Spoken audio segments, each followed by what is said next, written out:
Dearest Bhagavan, you suggest having a very clear intent around what we want, followed by effort and grace, and to take the intent strongly for 21 days. What are we to do when it feels that we are having many urgent issues equally needed a clear intent, action and grace right now?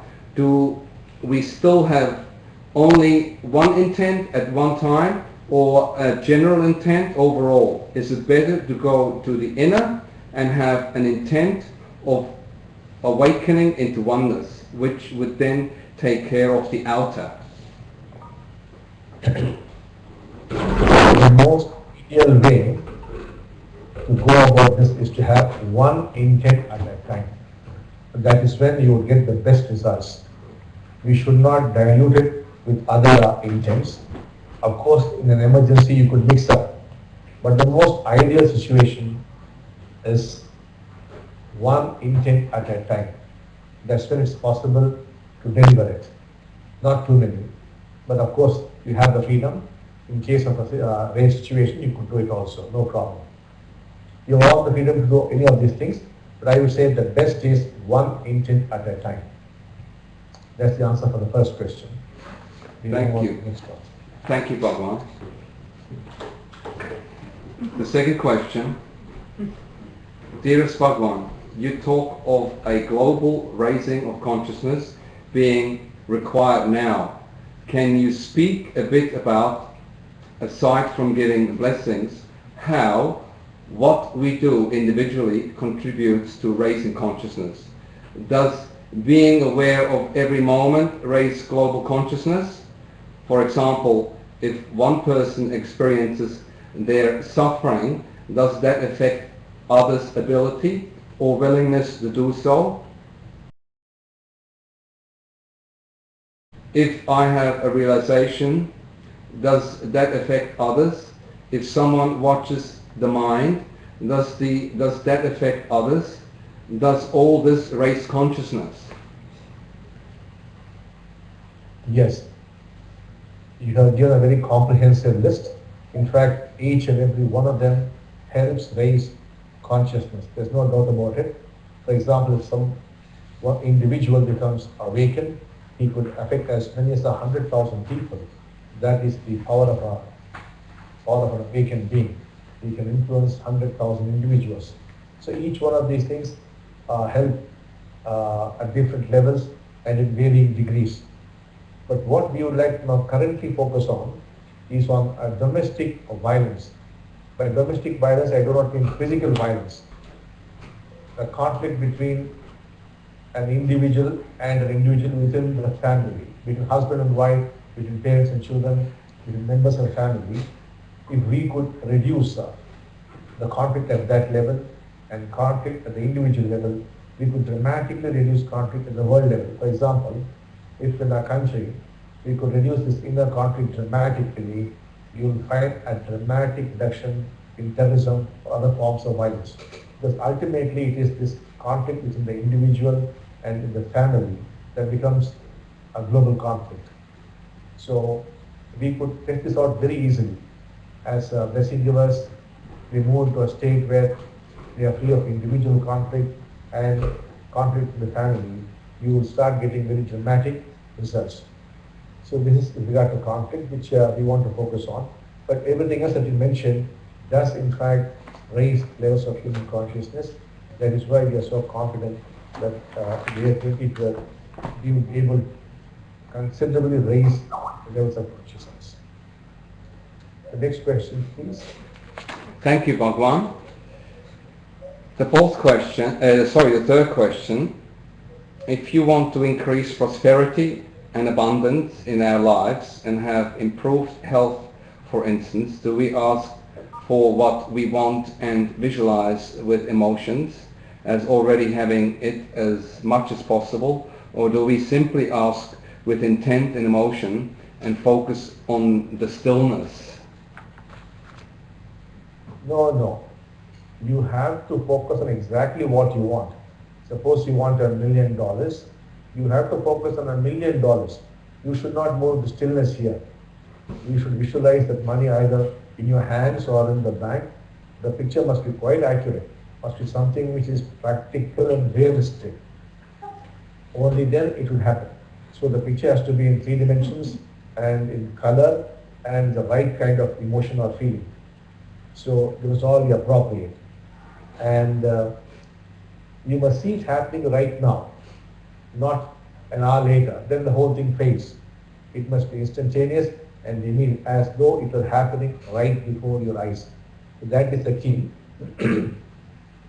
So normally, there are mental blocks which could prevent this from happening. These are normally cleared out in the level 1, level 2 courses. And there could be some problem with the programming, which you could work on yourself. As I've been telling across the world, an hour before you go to bed, you could relax yourself from head to foot using any technique. Thereafter, you ask Amma Bhagavan to show you where you could be stuck in the program. The primary program, which you mean past lives, the secondary program, that is from conception to the time the self was born, or the tertiary programming, that is from the time the self was born to yesterday. So we will scan through the program and we'll show you what exactly is the problem and we will undo it. We set it right. So once the program is cleared, the blessing should work. Now normally sometimes if the mental block only is the problem, the moment it is dissolved, your problem will get solved. Suppose the problem in the programming, once that is reprogrammed, the problem gets solved. If in spite of these two still it's not working out, it means you do not have enough good karma to have your desires fulfilled. In that case, you have to straight away ask Amma Bhagavan, please give us this. Then what we would do is, from our account of good karma, we will transfer it to you, and then the thing materializes. So since we are your friends, you can straight away ask us, and we will do it for you. So, but you must have the intent and the picture very, very clear. If you are not able to visualize, you must have a very strong feeling. That would help. So, you should not move to stillness here. This is for fulfilling worldly desires. So the two are entirely different. So I think we have finished the 3 questions. Now we would move to meditation. So I would say a few things like you got to contemplate and meditate on the teachings I have given for the month of February. I hope you have already got it with you. That is some kind of homework. In January I was focusing on inner integrity and seeing, and in February I've been focusing on the teachings which I have mentioned. I think you must be having it with you. So this whole month you will try to intellectually understand those teachings, and then you will debate and discuss among yourselves and try to get some insights if possible. And then we move on to March, April and so on till the end of this year. All these teachings would form a kind of necklace. They mutually enhance each other, and then we will be uploading a lot of teachings on the website. You have to go to the website, and then from there you have to look into those teachings and again contemplate and meditate on them. And then when you are ready, in 2011 January, we begin the programming. That could last until June, and from July we move into the process when, if all things go well, you should become awakened. So the example I keep giving all over the world, which might help you to understand this.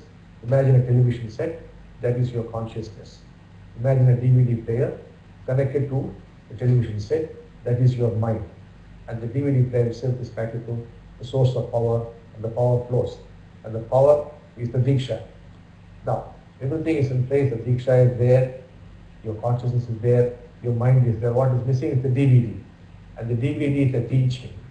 So the next 11 months, January is over. Now we are February. In the next 10 months, we will be preparing the DVD, that is the set of teachings. Here, we need your cooperation.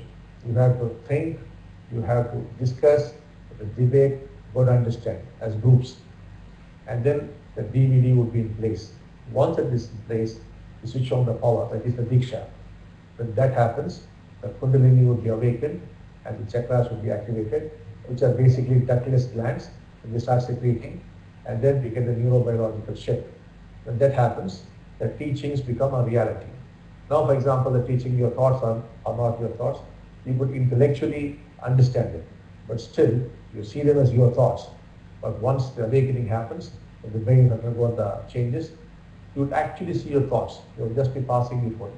You will be completely detached from your thoughts. You will be seeing them. Then, for example, your speech. you see it automatically happening. Your actions, you see they're automatic. Everything will be perfect, beautifully functioning, but you would not be involved. You will only be a witness watching all these things. That's when you discover unconditional love and the limitless joy, and all things are fine. The mess comes from the fact that you identify yourself with what is going on. Now that's only a teaching, but this will become your reality once you become awakened, for which we got to activate the Kundalini and the chakras, and for which we must load the teachings. That is what we are currently doing. So I would like you to work a little hard here, and you must have a passion to make it. You must look into your own lives, see the mediocrity of your lives, day in and day out, the same thing, being repeated ad nauseum, again and again and again, the same mechanical, purposeless, meaningless of life, just having entertainment and trying to manage your suffering. But that's not living, that's only existing. So you want to come out of it. So you must realize the miserable situation in which you are, which we call spiritual discontent. That has to build up in the next 10 months. Because only then you will be able to activate the Kundalini. So I'm sure that you will be doing your part. And of course, our job is giving the power supply and breaking the Kundalini, for which we are ready. We're only waiting for you to get ready. But it does not mean that you get awakened only after a year or a year and a half or two. It will happen before that also. But this is the timetable, and I think forthcoming months we'll be going for longer meditations. So now we shall move to a 3-minute meditation. Love you all. Thank you, Bhagavan.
Namaste. Namaste, Bhagavan. Thank you so much for coming on. Behind us is, oops, there he goes.